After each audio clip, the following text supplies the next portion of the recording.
என்னுடைய பேர் வந்து டி ரஞ்சன் பாபு. நான் வந்து எக்ஸ் மேனு. எனக்கு வந்து இந்த குடிக்கிற பழக்கம் கொஞ்சம் அதிகமாக இருந்தது. அதனாலேயே என்னுடைய லிவர்லாம் வந்து பாதிக்கப்பட்டு இருந்தது.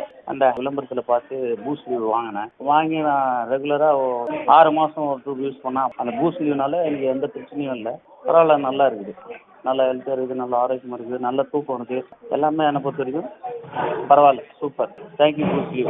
மது குடிக்கிறவங்களுக்கு வந்துட்டு அடிக்கடி வர பிரச்சனைகள்னு பார்த்தீங்கன்னா பசி எடுக்கிறது குறையும், செரிமான பிரச்சனைகள் இருக்கும், எப்போவுமே ஒரு நெஞ்சு எரிச்சல் இருக்கும், கேஸ் வரும், ஏப்பம் வரும். இது வந்து சில பேருக்கு வந்து வயிறு வலி, வயிறு வீக்கம், மோஷன் போகிறதுல சிக்கல், தூக்கமின்மை, கல்லீரல் சூடாகும் போது தூக்கம் வராது, தூக்கமின்மை, இதெல்லாமே வந்துட்டு பார்த்திங்கன்னா அந்த ஃபேட்டி லிவர் கண்டிஷனோட அசோசியேட்டாக இருக்கிற பக்க விளைவுகள். நமக்கு வந்துட்டு இந்த நோய் எதிர்ப்பு சக்தியை கொடுக்கறது இதுதான். அதனால தான் கல்லீரல் பாதிப்பு இல்லாதவங்க கூட கல்லீரலை புதுப்பிக்கக்கூடிய இந்த பூஸ்ட் லீவ் எடுத்துக்கிறதுங்கிறது ரொம்ப ரொம்ப நல்லதுங்க.